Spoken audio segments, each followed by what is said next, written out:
Ladies and gentlemen, it's a privilege to welcome to Business Unplugged, Jonathan Straits.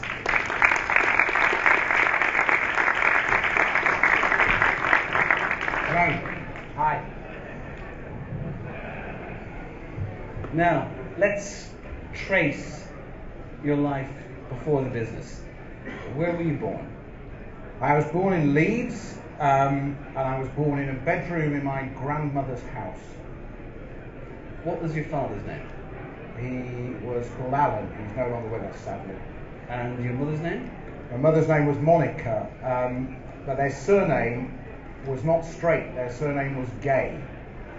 And I never liked that surname very much. And I was sort of waiting through my early years and my teenage years to come up with an idea of what to change it to. And then a friend of mine had this amazing idea in the early 1980s to change it from Gay to Straight, which I did. And on the day I did it, nothing happened in the world except me changing my name, because the front page of the Sun, headline in every edition, read by 14 million readers, read, "Mr. Gay becomes Mr. Straight." And it was a great story. What did it do for you? I mean, sometimes you can get yourself on the front page of the Sun newspaper and it can be a good thing. Other times it can be a bad thing. Was it good? Was it bad? Did it help your business? I wasn't in business at that stage, but I think the new name definitely helped me in business, and indeed it gave the name to the company that I founded, which I think would have been slightly different had I kept the original name. Gay Recycling. I don't think it would have worked. It doesn't have quite the same ring about it. What were your biggest inspirations as a child? Well, I think when you're young, you're surrounded by influences of many, many kinds, and your environment influences you, your family influences you. And I had a great grandfather. I never spent that much time with him because we were in Leeds and he was in London. But there were stories told about this man that obviously resonated with me. And he was born in Romania, and as a young man, his ambition was to be a master tailor. So he became an apprentice, and you didn't get paid to be an apprentice. And that resonates with my story, because when I started in the recycling industry, I didn't get paid. So I always saw him as a bit of an entrepreneur. And the story goes, he came to London, got a job, and worked for a week.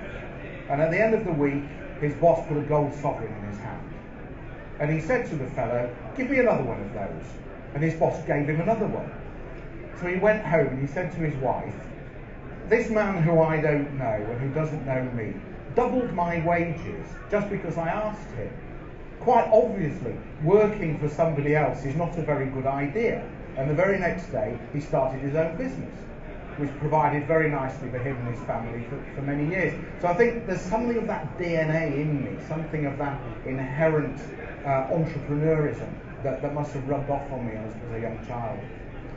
We all learn from everybody, whether someone does something right or someone does something wrong. What have you learned in your early days from someone perhaps you didn't want to emulate?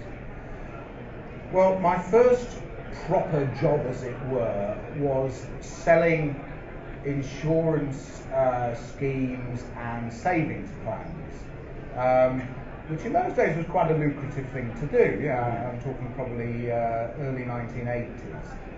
And I remember one morning turning up at the office, and the fraud squad were waiting for me, and I was duly carted off to Millgarth police station under suspicion of fraud, theft and embezzlement, which for a 19-year-old was quite a scary prospect. Now I must stress I'd done absolutely nothing wrong, but the fellow I was working for had done everything wrong, and as a consequence I was sort of hauled in. And it was a very, very important lesson that whatever you do, there's a right way to do it and a wrong way to do it. And it might be easier to do it the wrong way. This fellow obviously found it a lot easier to do it the wrong way, but it's still the wrong way. And I was resolute that whatever I did, I would do the right way. So I really didn't want to emulate him. Many people in their childhood, they're inspired by a moment or a series of moments. What moment or a series of moments has inspired you in your career? One defining thing in your childhood. I'm not sure there was a moment in my childhood. I actually thought about this a lot over the years. You know, what has made me who I am?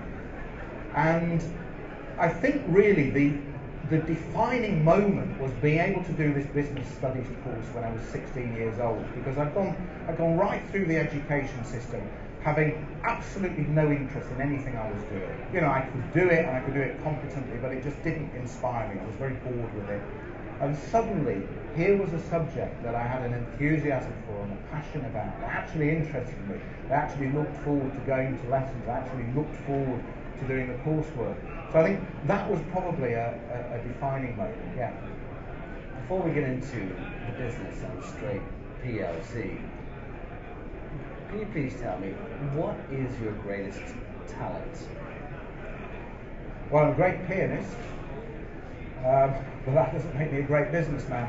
I think if you boil down what I've done over the years, it's being able to understand quite complex issues and concepts and express them in very simple terms. So I've sat as a sort of conduit between manufacturers on the one hand and customers on the other hand. I understand the manufacturer's language, I understand the customer's language, but I also understand that they're not very good at talking to each other. So it's being able to be a sort of interpreter and understand where everybody's coming from and explain one side to the other. Let's look at Straight PLC. When most kids grow up, most boys grow up, they might want to be a footballer, might want to be a fireman, police officer, a movie star, whatever. What sparked your thought process to get into recycling? Well, you must understand, when I was young, I was going to be a pop star. You were going to be a pop star? And then when I wasn't going to be a pop star, I'll ask them later, I was going to be an actor. And then it was obvious I was not going to be an actor, I had to look for something else to do.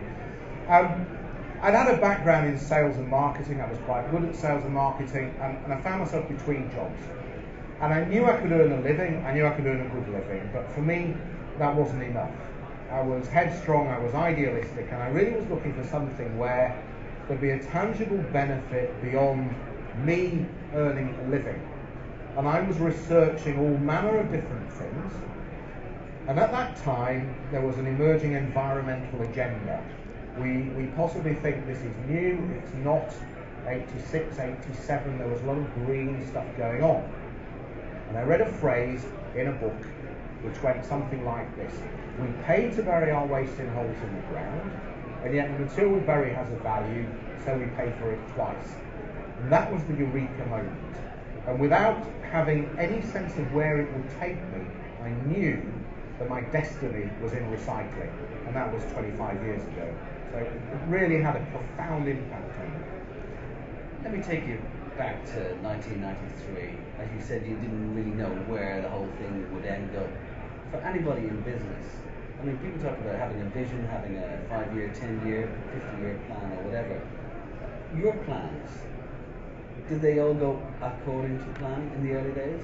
In 1993, I was really just interested in making a success of this, making a living, making sure I didn't go under. And we were pretty constrained, you know, we were limited in resource, I didn't have a lot of money, the market was very young and not really happening yet, and there were some big fish, Linpack, Plaisu, Perstal, hundreds of millions of pounds worth of turnover, all after the same business I was after. I've seen them all off, so I must have done something right.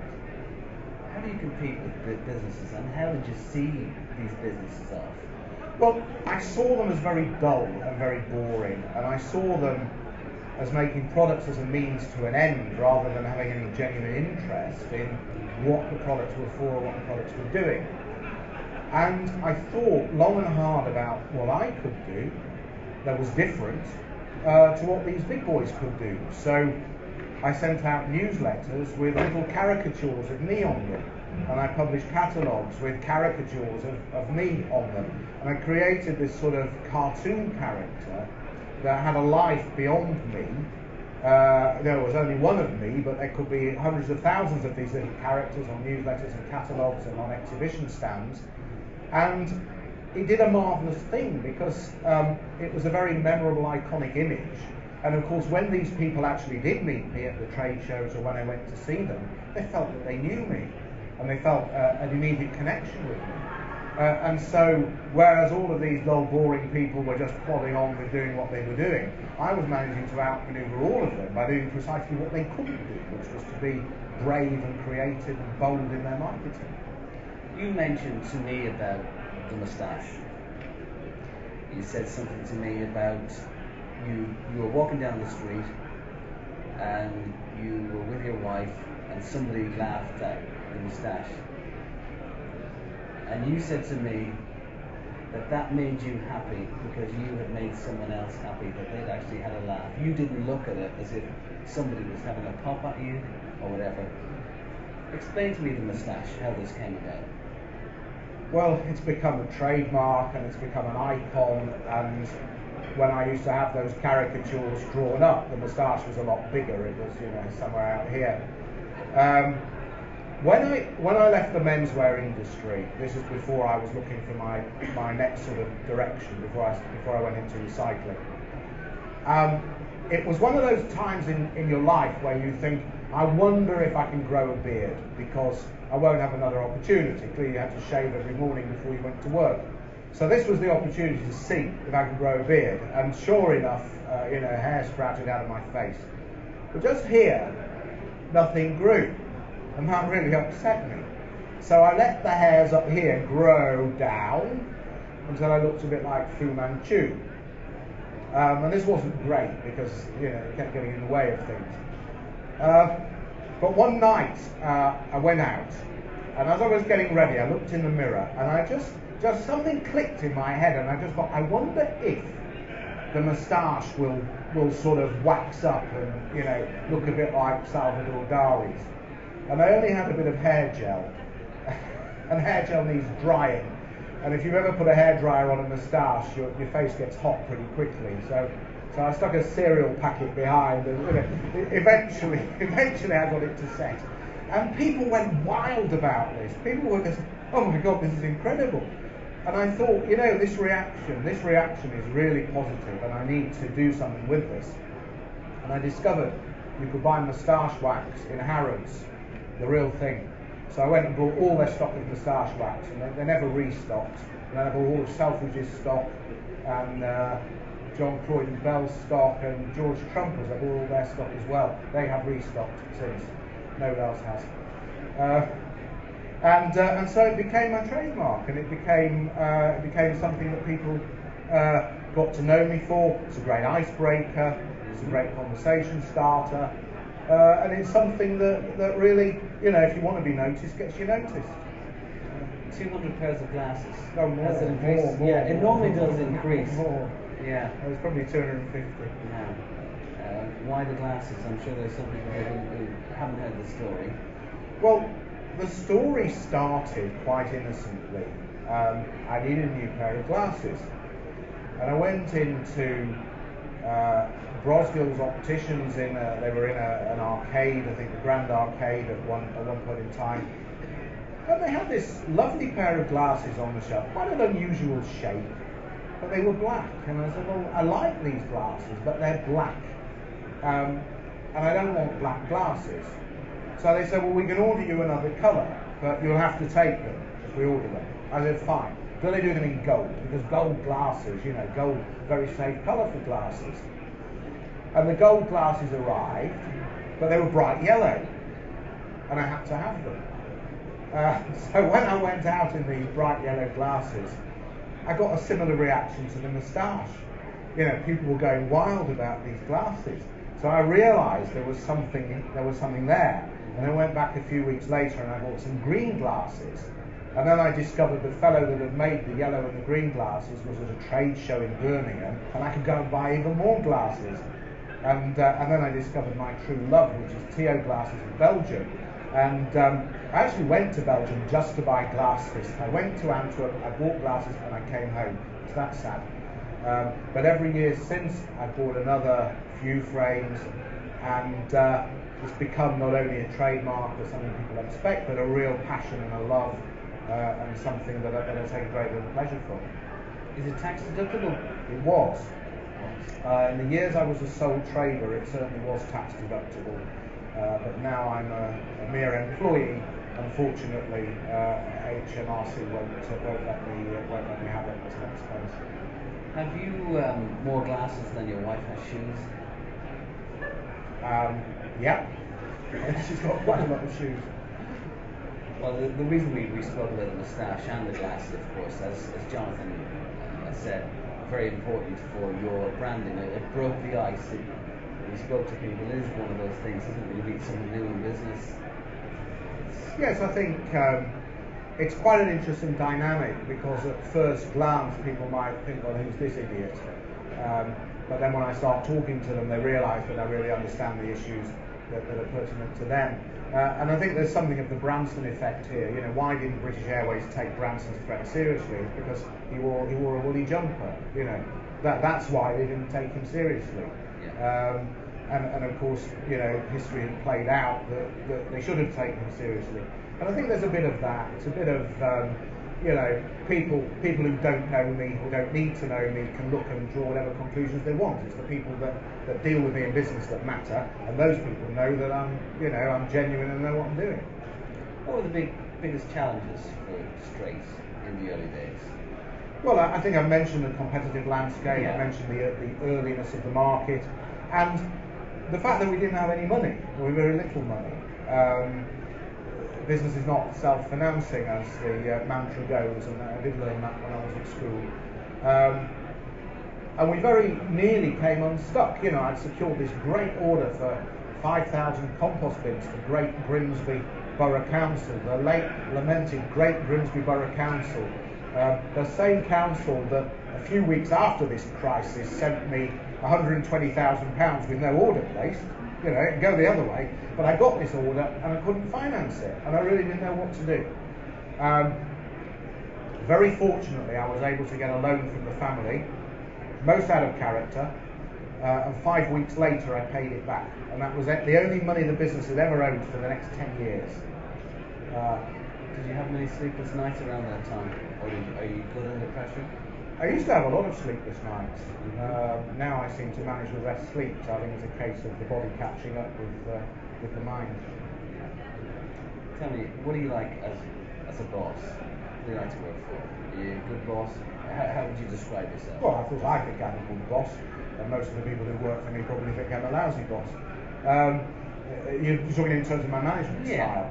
Well, I describe it as empowerment with interference. So I'm quite happy to let people get on with their jobs as long as they do it my way. And if they don't do it my way, they know about it. So that's my management style. So what are you looking for in an employee? In an employee, I'm looking for passion, I'm looking for enthusiasm, I'm looking for dedication. I don't want someone that switches off at 5:30. I'm looking for somebody that's going to live and breathe the business. And people like that can come in and climb. You know, my sales director for municipal sales, he joined me 6 years ago working in the call centre. Yeah, and now he's tier 2. That can happen for the right kind of people. Being a workaholic, what effects has that had on your personal life? I actually have a bit of balance now. I probably work 60 hours a week, which I don't think is excessive.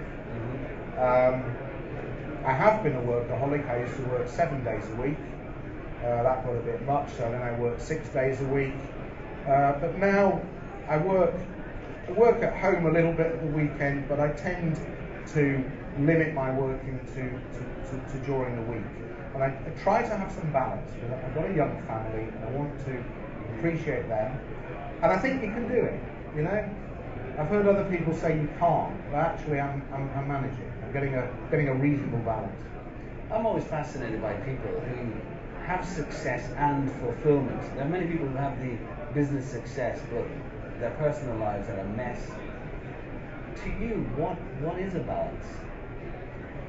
I mean, it's one of those words of work-life balance, but really nobody can explain exactly what work-life balance is. It's a personal thing. So what is it to you? It is a personal thing. I mean, look, most days of the week, I like to sit down to dinner with my children and my wife, and that's about 6 o'clock. And that means leaving the office at 5:30. And the only way I can justify doing that is if then, when the kids are in bed, I'm up in the office at 8 o'clock working for 2 or 3 hours more. And I don't mind that. That gives me something for me and something for the business. And that works very nicely. Yeah.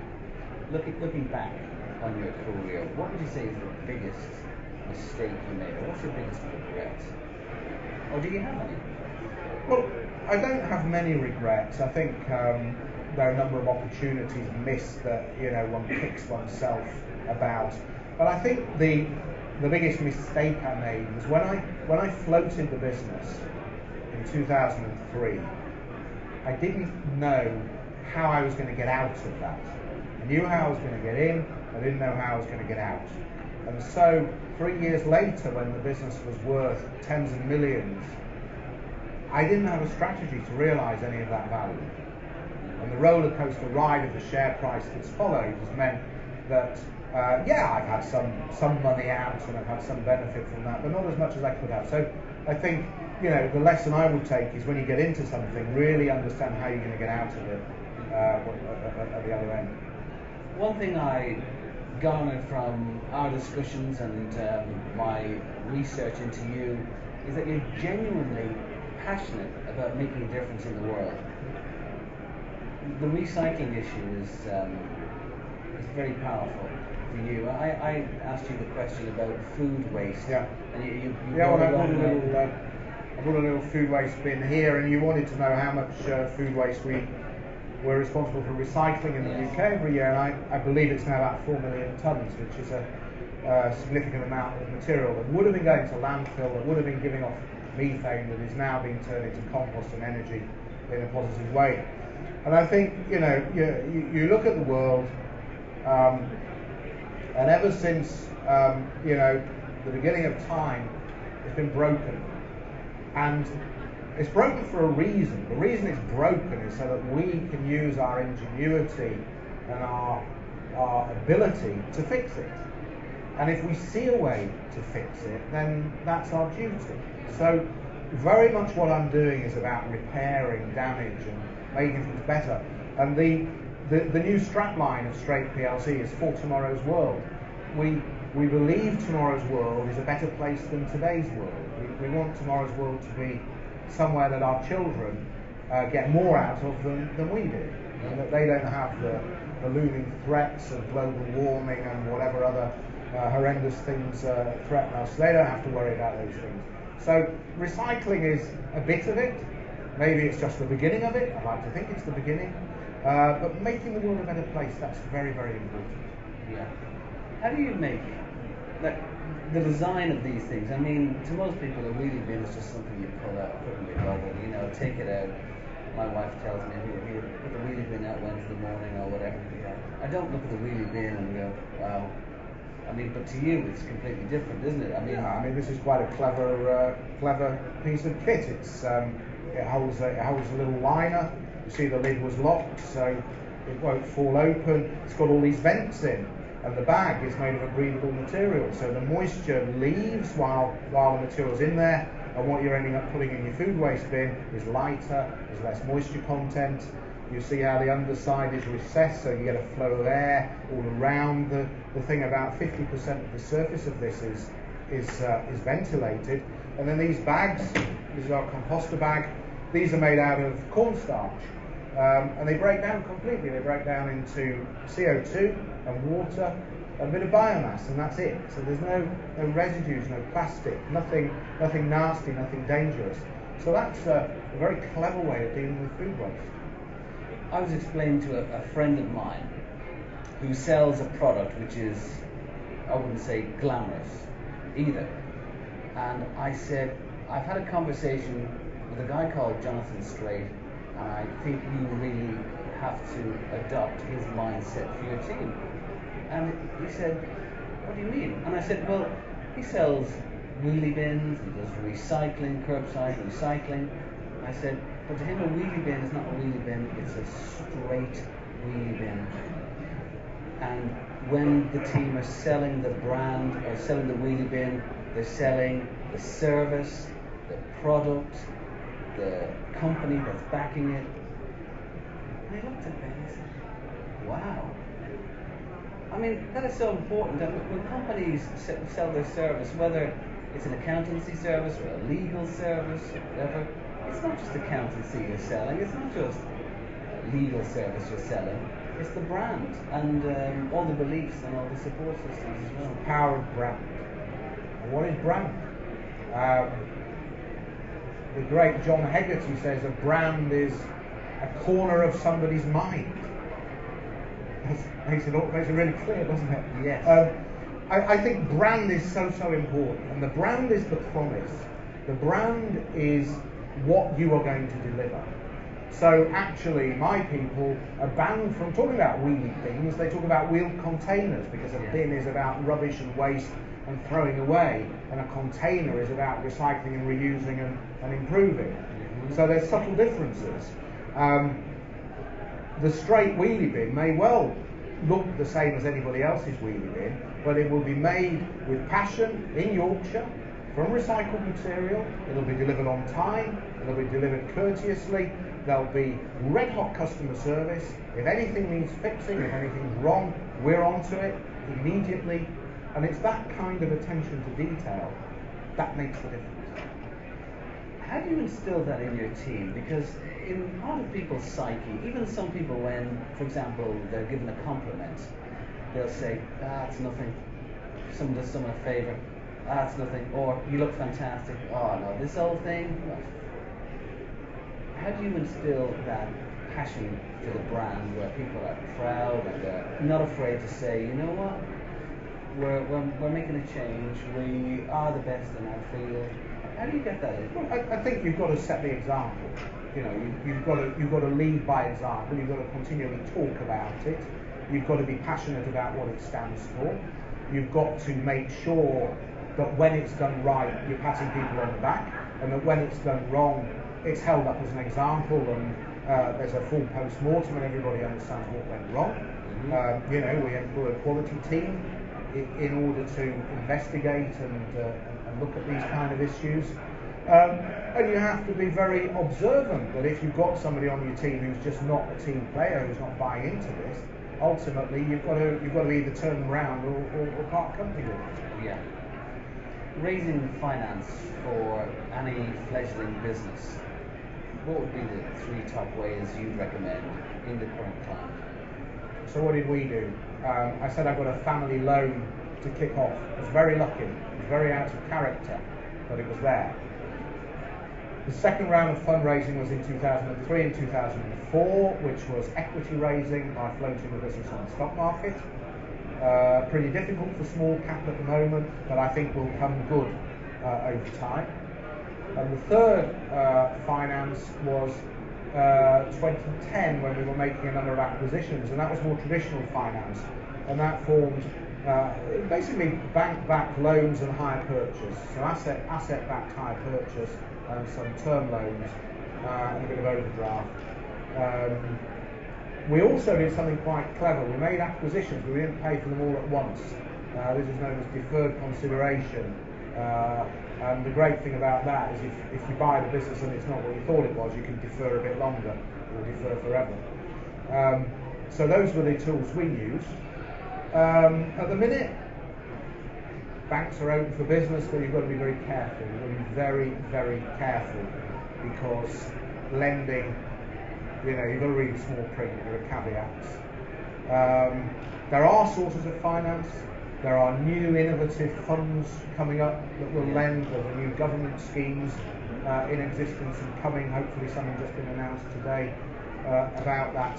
So it's been creative, and I suppose it's also not being frightened to knock on the door of somebody who's a high net worth and say, look, I've got a great idea, do you want a piece of it? Because that's what high net worths are all about. looking back in your career so far, a long way to go still, but what has been your greatest achievement, whether that's in business or in your personal life?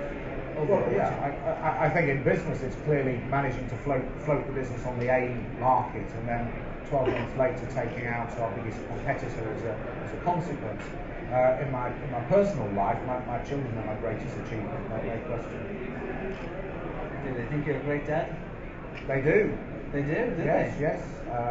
Is that branding on your part? Well, my little boy who's 2, he says, "Daddy got moustache." And if you say, "Are you going to have one when you're a big boy?" He nods like this. So very, very sweet. Tell me, what's your favourite word? I have to say, I'm not really a person of favourites. I find it very difficult. Of course, any question, what is my favourite? But I like words like positive, and I like words like enthusiasm, and yes, and energy, inspiring, all that kind of thing. Okay, so your least well, they would be the exact antonym, so no, and all of those kind of negative. Can't isn't part of. Can't is a horrible word. Can't should be just banished off the face of the earth. If heaven is real and you are offered a place in many, many years to come, who would be the first person that you'd say hello to? Well, I was once asked who I admired most in business, living or dead. And the truth is, I don't admire that many who are living. I certainly take inspiration from them, but I wouldn't say, Theo Paphitis is my mentor, or Branson is. I don't feel like that. I think there are bits you can learn from everybody. When I was asked that question in the Entrepreneur of the Year competition, the answer I gave was Joseph from the book of Genesis. And I explained that here was a man who was working for Egypt PLC, if you like, and he saw this opportunity to buy grain cheap for 7 years when it was in abundance. And then the famine came, and this fellow, Joseph, had all the grain in the known world. Every bit of it. So every single person in Egypt had to go to him to buy it, and all the people from the surrounding countries also had to go to him to buy it. And he obviously sold it at a vast profit. And when his customers had run out of money, they paid him with their cattle and their livestock. And when they'd run out of that, he took all their land.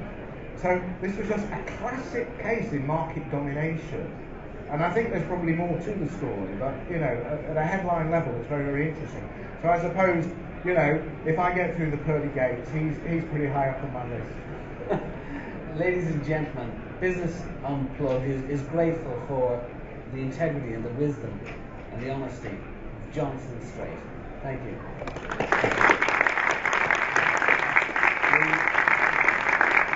We're going to have some questions now.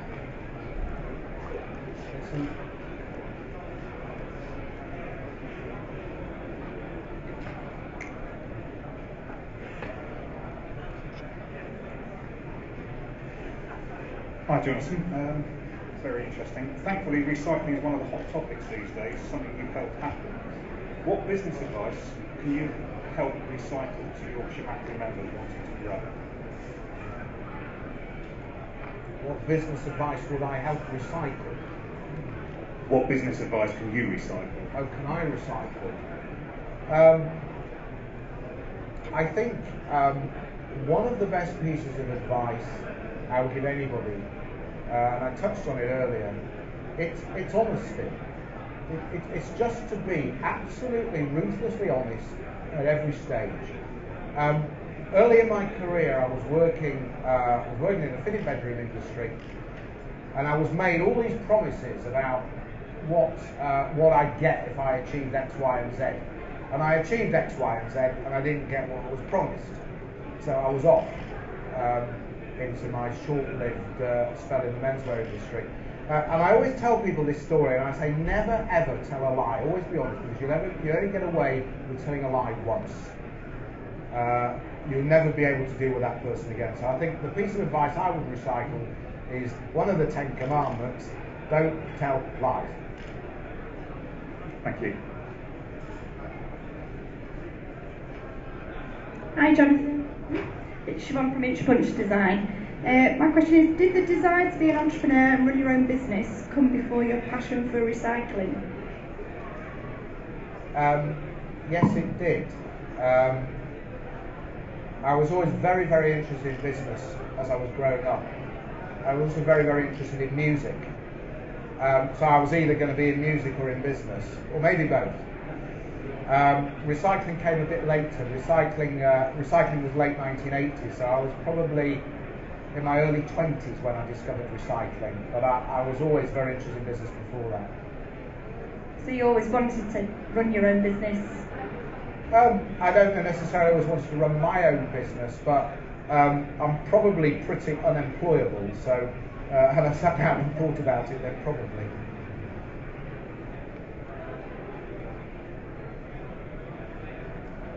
Good afternoon, Jonathan. We hear that you're very green. I'm just wondering what your views are on sustainable transport, and in particular, a sector that I'm very involved with, which is car sharing and car clubs. There's been considerable growth in the area across the UK, across the world, and with the trends moving towards collaborative consumption, I'm just wondering whether you feel that car clubs are going to become part more of urban life, or whether it's just a passing fad. And for those who don't know, a car club is a car hire model where you hire a car by the hour or by the half day. You go onto the website, you've got a special fob, have you, and it's sort of charged for the time you want to use the car, and it lets you open the car and start That's correct, the engine, yes. and then it switches off. Now, I have a factory in Hull, and I can get the train from my office in Leeds to Hull in 54 minutes. And then I've got to get a taxi to the factory and a taxi back from the factory, and that's very inconvenient. And if there was a car club point next to Hull station, I'd jump in a car share and go to the factory and come back when I want to go back on the train. Because there isn't, many times I actually have to drive across the M62 to Hull, which I don't enjoy doing and which is no good for the environment. So I'm a big fan. We actually have a city car point outside our offices at Whitehall Riverside. Many of our people who don't have a company car or don't need a company car have membership and use those cars on an ad hoc basis. I think it's absolutely brilliant. But I think it's a variation on the car hire model. And I have a concern as to whether the car club per se has a long-term viability as a business, or whether what you're going to see is a shift in the traditional hire business to be able to cope with that kind of, ad hoc, hour here, hour there model. And I think the challenge for the car club movement is to engage, as I believe they are doing, with the traditional hire companies, and that way the threat's removed and there's a big opportunity for everybody. So I'm a big fan. Great, thank you very much. Is that it? That's our questions. Ladies and gentlemen, once again, a big thank you to Jonathan Straight.